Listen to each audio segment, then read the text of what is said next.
So we're offering a few videos for people to watch ahead of the conference to kind of orientate themselves. So this is one of those videos. First one, what is embodiment? I get asked this all the time. I wrote a book on it. I've got a podcast called Embodiment. I've become very associated with this word, so I'm used to being asked this. Of course, there's no one answer. I think part of the beauty of the conference is there's many, many answers. Here is mine, which I have thought about a lot over the last sort of 20 years or so, which I think will help you. Here is mine, which I've been thinking about a lot over the last 25 years, which I think will help you. So embodiment is about the subjective aspect of the body. So what does that mean? The body is part of who we are as people, as how we are. The body as a verb, so the body as a being created thing. So embodiment concerns not the body as an object, not as a brain taxi, as Francis Bryce says, but the body as a key integral part of who we are and how we are constructing ourselves moment to moment.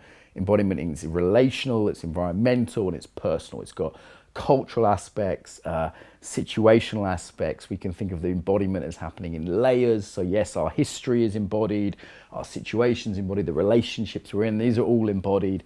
We've got the surface layers, the deeper layers, the human layers that connect us, like things like fight or flight that every human being has. And then we have the cultural stuff that's in there too. Intergenerational stuff, maybe trauma. All of this is included in embodiment. It's the subjective aspect of how we are and who we are as people. That's the first definition. Second definition, we can think of it as a collection of fields. So the Embodiment Conference, we have 10 channels plus the keynote stage.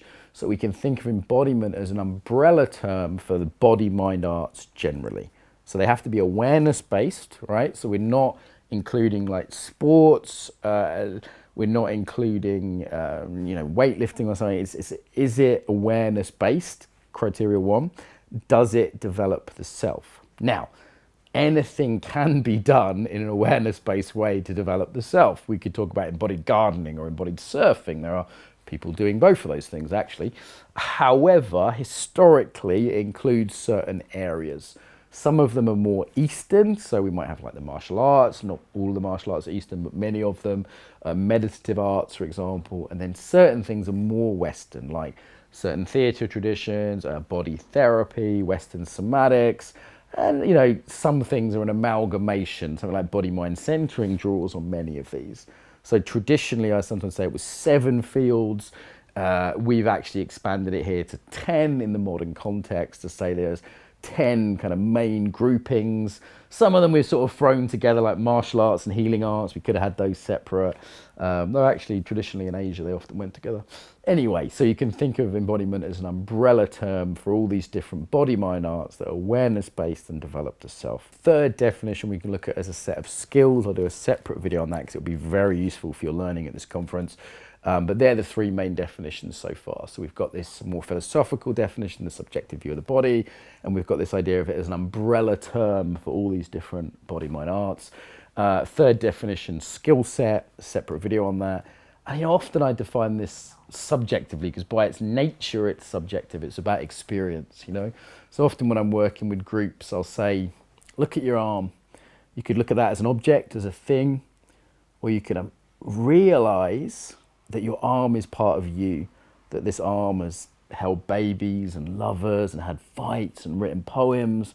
This arm is part of my history, part of my being. This arm is not a thing, it's a part of me.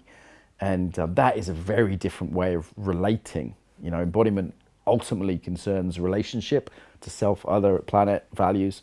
It concerns connection. Embodiment is reconnection to self, other, planet, values, spirit, if you want to go there. There's a few definitions of embodiment, but you'll hear different speakers like Philip Shepherd will talk about this. He's got a good definition.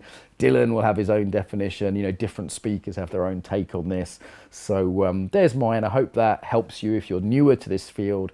Embodiment just concerns the body as an aspect of who we are rather than as a thing.